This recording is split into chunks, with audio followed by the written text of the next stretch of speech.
Americans believe they need $1.27 million to retire comfortably. $1,270,000 just to retire comfortably. That's what some new research has come out and said. And we're going to talk about that today because, well, Tony Shore, welcome to the show. What do you think of that? You know what I think of it. You probably know what I think of this, but what do you think of that? $1.2 million to retire comfortably.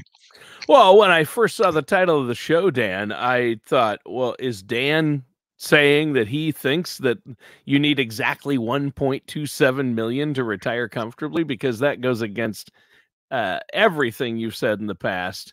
And I don't right. understand how one number could fit everyone. That's crazy. And if that's true, I might need you to take you to give me a loan pretty soon. Well, it turns out and now I'll put the link below for those watching on YouTube, but this is the Planning and Progress Study 2023 from Northwestern Mutual. Okay. And I read this, and I'm going to share my screen because there are some more detail to this, but the average American believed they need 1.27 million. And it's interesting to note that it depends also on what area, what age you're in is how much you think you need. Tony, before I share the screen and before I show the viewers, what age do you think they wouldn't think they need the most? If they asked a bunch of people, different generations, which generation felt they need the highest amount to retire comfortably? Probably millennials. Right. I'm going to share my screen. You're wrong. Gen X, me? Yes. Yeah. I almost said Gen X, and then I'm like, because that's the way I feel, but then I'm like, oh, it's probably a trick question. I better say millennials. Well, here on this chart, can you see this chart, Tony? Yeah. The amount expected to be needed for retirement is 1.27 million on average. Those in their 50s, which is Gen X, that's us, that's 1965 through 1980, I believe. If you were born in that time, you are thinking you need more. So look at the... And you know why that is, Dan? You tell me. I will tell you, because of all those age groups right now, the people I know in their 20s, 30s, 40s, and then in their 60s and 70s, those of us who are in our 50s are smarter than the rest of those age groups. So we know better than they do on what we're the realists. We're like, no, it's going to take a lot more than people think. I think we're the ones with that knowledge right now. Well, I'm half joking. I'm going to... No, and what's interesting, as you get closer to retirement, you realize you need less. If you see, they think they need less, but they still close to $1 million, right? But here's the problem with all this, Tony. I don't know if you saw it on there. I'll show it again, but I'll put the stat up here. The average amount that the U.S. adults have saved for retirement is $89,000, which is up 3% from last year.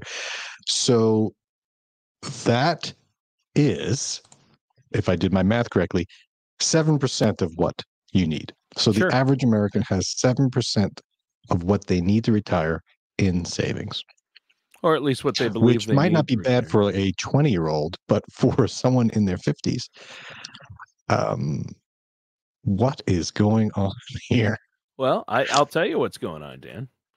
They didn't start working with a financial advisor soon enough. They didn't start saving soon enough, and they're not making wise decisions with their money. That's standard industry talk, right? And again, we did this last time. Last week's show was a study that we found, but you said Tina Fey did. But if you didn't watch that, I'll put it back up here. That's right. It was done by an investment manager. Yeah. And I said, you got to be careful, because Northwestern Mutual is a financial company. So they're collecting this data because they're trying to figure out what people think they need. Mm-hmm. But again, you're saying they don't have enough. I'm saying, how do you know? And I think what the problem is where are these people getting this number from? Who says I need 1.2 million, like on average, right? Like there are obviously some people saying they need a lot more than that. But how can you say you need 1.2 million if all you have is 80,000 saved? Are you just giving up at that point? Or are you just being realistic? Or is your top number what you think you need a little aggressive? So I'm going to come up with 4 disconnects here, Tony, to talk about what I think is going on with this. Not to disparage or take away from this survey question, because I think it's a useful question. Oh, but I yeah, think for there's a disconnect here, and I want to go through it. And I think this is really important for people who want to retire. They need to figure, well, am I disconnected and why? So the first disconnect is people don't realize the power of Social Security. Or for the younger people, they just don't have faith in it. So the millennials or the people in their 20s might say, it's not, that's for old people, and that's not for me, and it's not even going to be around, right? It's going to go bankrupt in 2035. But the people that are closer to Social Security, they still don't realize. People in their 50s don't realize, okay, I need 1.2 million. Why? You're going to get income from Social Security, most likely. Are you factoring in that? How much is that worth? If you did like a cash flow analysis and said, present value of those future cash flows could be worth $1 million, right? So I think what people are failing to remember is that Social Security is there for retirement purposes. A lot of people take it early and they're discounting and they're getting less, and so they're hurting themselves in the long run for retirement. But when you're asked how much you think you need, you should be thinking, how much income do I need, right? We've done so many shows on that. Yeah. How much do I need at 50, 5? And I reiterate, and you knew it, you called me out on it in the beginning. It's not how much money as a lump sum you need, it's how much income you need. And so when you're not thinking and that when way, you need it, it's more about when you need it and how much you need along the way versus the lump sum. Obviously, it's going to help if you have $1 billion in your lump sum. It's going to take away a lot of the concerns. But for the average person, and for you and I, it's more about, where is my income going to come from? What are the sources? And how much do I need each month? Right. Right. And they forget Social Security is going to be part of that. What percentage? It's going to be different for different people. Depends how much you need. But when you're saying I need 1.2 million, are you thinking, oh, well, I'm going to get 40,000 a year from Social Security, so maybe I don't need 1.2 million. So that's disconnect number one. Number two, people have no idea how to create retirement plans. They just don't. That's why I said at the beginning, the solution is you. That's what right here. This is the reason why, not to plug your business or to, not to be on the side of financial advisors, but I don't know how to take a lump sum. An average person, my wife and I, didn't know how to take our IRAs and 401ks and turn them into retirement income, a monthly income that we know will last us. That is the trick, isn't it? Right. And so, because you don't know how to do that, you just pull a number out of the air, really. Right. Because and what a lot of people do is they say the 4% rule. Okay, if I have $1 million and I get 4% a year, I'm getting 40,000. Okay, is that enough to live? No. Well, then I don't need $1 million. I need 2 million because I need 80,000. And that's how people think. But you shouldn't think that way. You should be thinking, well, how much income do I need? And then where it's going to come from. Social Security. Do I have a pension? And build it that way. And people just don't know how to do that. And that's my job. So that's a huge disconnect in why people are throwing these ridiculously high numbers out. And I'm saying they're high. I don't think people need that. Again, it depends on where you are in life. Maybe because 1.2 million today is not the same as 1.2 million 20 years from now.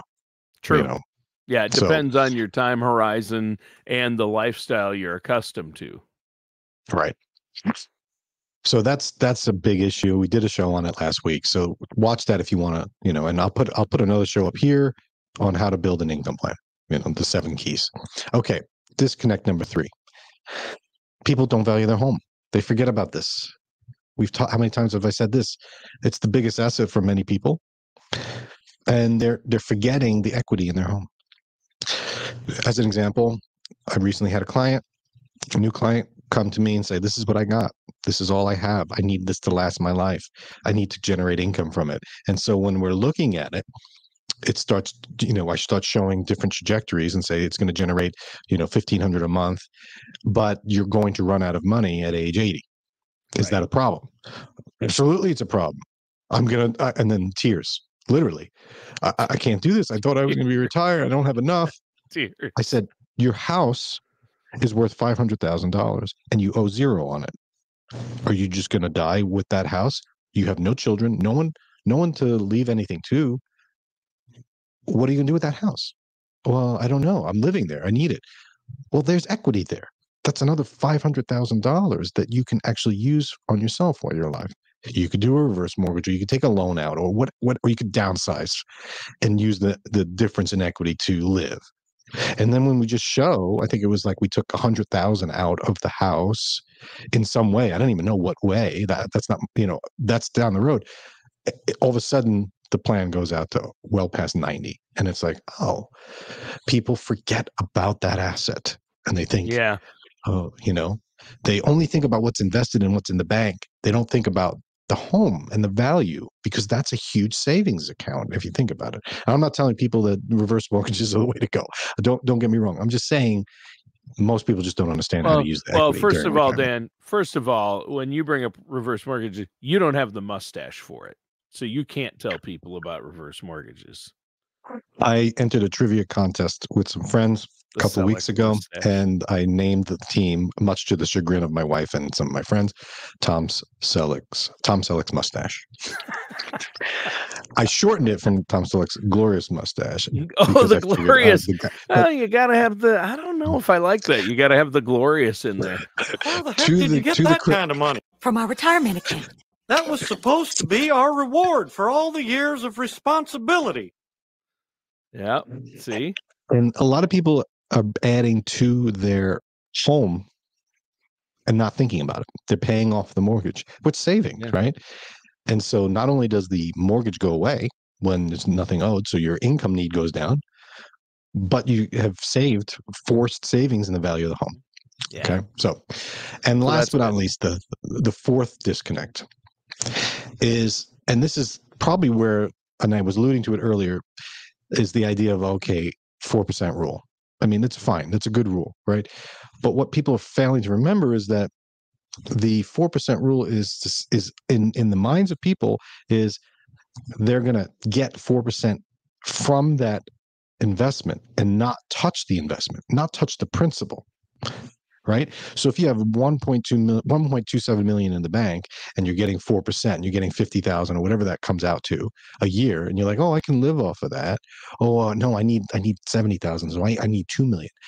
What you're failing to remember is that just because it's generating that money, it doesn't mean you can't touch the principal and draw it down.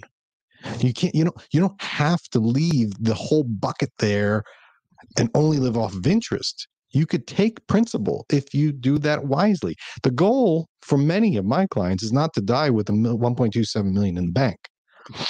The goal is to die with nothing for a lot of people. I mean, some people have legacy, and that's a different discussion. But quite frankly, a lot of people are like, I didn't get anything from my parents, and I'm okay. I don't need to leave something for my kids. So I'm not going to live in fear or be destitute or live in poverty just so that my kids can inherit a huge amount of money.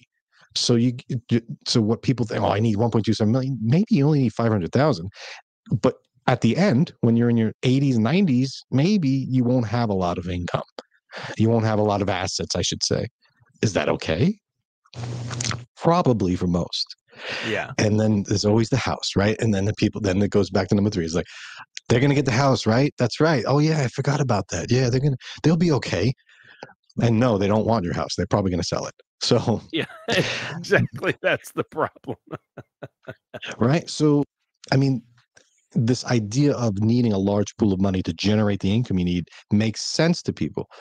And that's why I think it's so inflated, is because they just think, I'm not going to touch this money. It's just going to grow and I'm going to live off the interest, which is great. It's a great way to plan, but it's unrealistic for a lot of people. Look, we have 7% of what we think we need already saved. We're going to be short. So you're going to have to come up with plan B, which is, I'm going to have to reduce my income or figure out a new way to envision retirement. Okay. So conclusion. I think people are overestimating the amount they need. They're doing it the wrong way. They're just trying to come up with a number that sounds great. You're looking at the Powerball winner making $500 million after tax, and you're like, oh yeah, that sounds good. The $1 million used to be a big thing when we were young, right? Oh, the millionaire. Now it's like, that's just table stakes. I think it's just they're taking it the wrong way. You need to start with what you need for income, work your way backwards. It shouldn't be backwards. That's the way to do it. But think of it backwards from the traditional way, and then figure out, all right, if I need $80,000 a year, how much do I need saved in order to generate that income? And don't forget about Social Security. Don't forget about your home. And don't think that you have to die with whatever you saved. Your goal for many people should be that last check to bounce. Yeah. What do you think, Tony? So how much do you need to retire? Yeah, it depends. How much do you need to retire, Tony? How much do you need to retire? Spotlight's on you. The survey person from Northwestern Mutual comes up to you and says, Tony, how much do you think you need to retire? What are you going to do?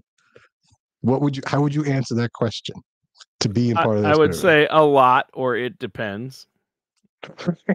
I don't think there's a specific number right now for me. So when the political polls come out and they say which presidential candidate you're going to vote for, you're going to be the guy that says undecided all the way up to the last day, right? That's you.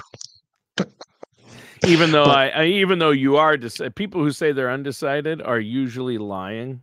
They know who they're going to vote for. They just don't want to commit to it publicly. And I think when people are asked this question on a survey, how much do you think you need? And it's just like a dollar amount. People just kind of throw things, whatever, right? Whatever sounds good. Yeah. You're not going to get a write-in that says, well, I first have to determine how much income I need, then subtract Social Security, and then do a reverse, how much I can generate from that and figure out how long I'm going to live and all the things that it takes to answer that question wisely. They're not doing that. And that's why I think it's a little sensational. It's a little bit of a headline. And again, here's the study. $1 million. In the words of Dr. Evil, $1 million. Exactly. So maybe 20 years from now, we'll laugh at this and say, I wish I had 1.2 million. That'll get you, that'll get you a little log cabin in the middle of nowhere. With inflation from 2022, that's going to jack that number up a bit. Yeah, indeed it will. So again, don't be disheartened when you say, oh my goodness, I only have 10% saved from what I'm supposed to have saved. You don't know what you have saved relative to what you need until you figure out what you need. Don't just take these blanket numbers as gospel, because they're definitely not. And our listeners out there and viewers, though, Dan, are saying, okay, how do I figure out exactly what I need then? Isn't that important? And yes, it is. We're not, you're not saying that's not important. In fact, that's exactly what you do for your clients and the people you meet with, is help them figure out exactly what they're going to need in retirement based on their personal goals and situations. And so I want to reiterate that to our listeners and viewers. You got to plug it here, because I think that is important. And I know you love talking to people about this stuff. So I'm encouraging people who are listening or viewing to give you a call and set up a consultation and get a plan in place, or get a second opinion on where you're at before you retire, hopefully. And there's two main benefits of doing that. Number one, you'll be able to answer the survey question if anyone asks you correctly. Right. And two, you're going to eliminate a lot of fear, because the unknown is what's causing the fear. And so the fear of outliving your money, the fear of not having enough, it freezes people. So by being able to answer the question, going through the process, you'll feel empowered to retire early, later, who knows? But you won't have that fear of unknown, because it won't be unknown anymore. Right. So don't pay attention to those headline numbers of 1.27 million, because it's definitely not accurate from my perspective. Tony, thanks for a good show. I'll see everyone next week. All matters discussed in today's show are for informational purposes only. This show is not investment advice. Dan Riddle nor Dolphin Financial Group are affiliated or endorsed by any government agency. Investment advisory services are offered through Dolphin Wealth Management, Inc., a registered investment advisor in the state of Florida. Insurance products and services are offered through Dolphin Insurance, Inc. Dolphin Wealth Management, Inc. and Dolphin Insurance, Inc. are affiliated companies doing businesses as Dolphin Financial Group. You should talk to someone at Dolphin Financial Group before implementing any of these strategies or ideas.